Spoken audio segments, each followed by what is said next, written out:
Sì, che stava finendo. E quando salivano, io già da lontano stavo parlando vicino a Roberta, Eugenia, i parrucchieri.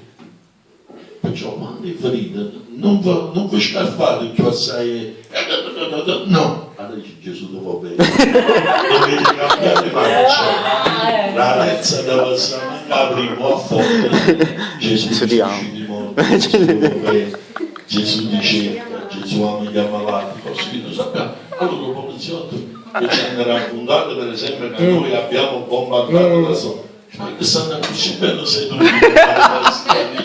cioè che danno fastidio a fastidio. Questo è il pescatore di uomo.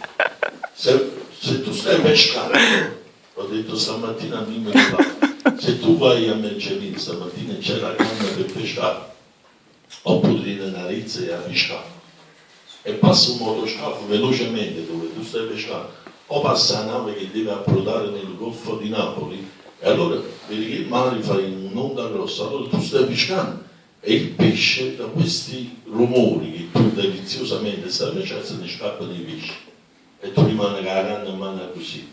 Vedi? Allora automaticamente quando passa l'onda dove noi stiamo pescando andiamo con calma. Se no si mette l'onda che viene contro il pesce che sta male.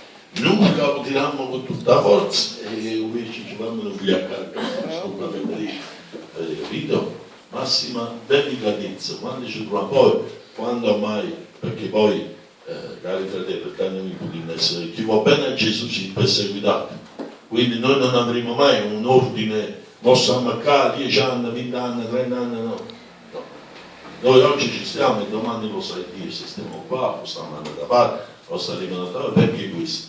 Perché il popolo di Dio è un popolo pellegrino. Gloria a Gesù. Perché sicuramente stiamo da parte, così noi dobbiamo andare da parte, poi dobbiamo andare da parte. Però finché siamo in tempi normali, in tempi tranquilli, di pace, e non alimentiamo, diciamo, un fatto di dice questa guerra, cioè, se avremo una persecuzione ormai ci stiamo conoscendo. Noi sempre ci potremmo vedere se ci vanno a casa di Nina, a casa della signora Virginia, a casa di chiunque, insomma, a casa di Pasqualino Occupote, e ci stiamo sempre insieme, cioè non ci lasceremo. Io parlo dell'importanza, perché è bella la verità, noi stiamo 10 anni a casa e non si sa nessuno da qua per quartiere che stiamo a perdere lì. Benedetto il tuo nome. Che pesce andiamo a fare? Andiamo a mangiare un cicinino a secondo.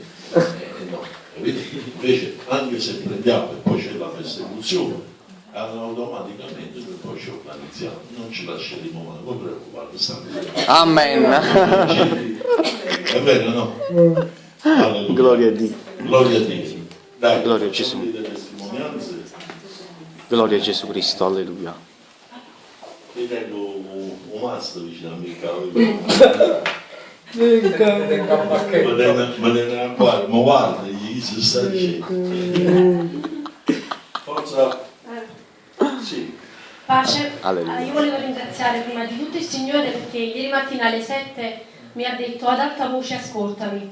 Io poi da ieri a oggi pensavo che devo ascoltare, cioè dicevo ti ascolto, parla Signore, però solo stamattina ho capito che comunque era qua la situazione, era qua che dovevo ascoltare. Però voglio ringraziarlo oltre a questo perché io è da tempo che pregavo perché io mi intimidisco nel parlare davanti a voi fratelli, devo confessare, mi intimidisco, mi vergogno, non lo so, pure quando devo testimoniare, non mi vergogno delle persone parlare in mezzo alla strada, ma di voi. E pregavo tanto, il Signore infatti chiesi anche a Francesca prega pure per me che non ce la faccio più, perché mi sento male. Ma il Signore dice ascoltami, io sento la sua voce, allora inizio, tremo tutta quanta, il cuore mi scoppia, non riesco a stare zitta. Allora mi ho detto no Signore, no, per forza devo parlare. Perché ha detto alzati, sei solo, stiamo solo io e te. Infatti io non vi vedevo, non vedevo a nessuno. Stavamo solo io e lui e sono riuscita a parlare. Però non è che siete voi, sono io, mi vergogno, non lo so, mi blocco, ecco.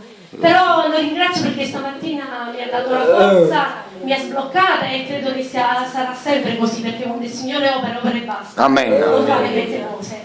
Quindi la liberazione di questa mattina era anche per me, le parole del Signore che ha detto sarei liberata erano anche per me, Amen. perché era un peso per me questo. Amen.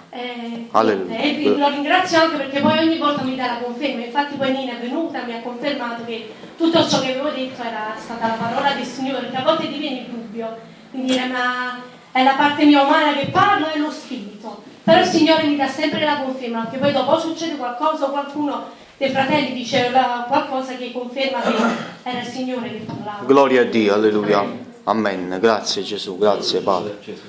Gloria al tuo nome. Interpretazioni, io parlavo in lingua e tu mi interpretavi. Gloria a Gesù. È biblico il messaggio. Quindi soltanto ci sta un fatto di Dio quando ti succede queste cose, ed è normale, perché come uno parla in lingue, poi c'è chi interpreta, poi c'è la profezia, quindi ci sta tutto un iter, no? Noi sappiamo qual è, c'è un ordine di culto in merito a questo fatto qua.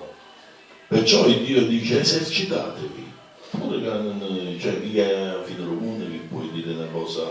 Dio nell'esercizio, perché ognuno che parla di lingua, quindi il Dio gli può permettere quindi anche di profetizzare. Perché dice il ministero di profezia è superiore al ministero di parlare in lingue. Quindi tu che parli in lingue, se sei parla, esercitati, tu chiunque batte, non c'è da esercitarti. E nell'esercizio diventa un fatto così normale che tu sai che Dio ti parla e stai dando il messaggio. Quindi noi stiamo col Signore. Sì, però a volte non è che tu parli in lingua o qualcuno parla in lingua interpreto, è proprio sento proprio la voce del Signore che parla all'orecchio e io ripeto, capito? Non è sempre... Sì, ho capito, è un messaggio che viene dal tuo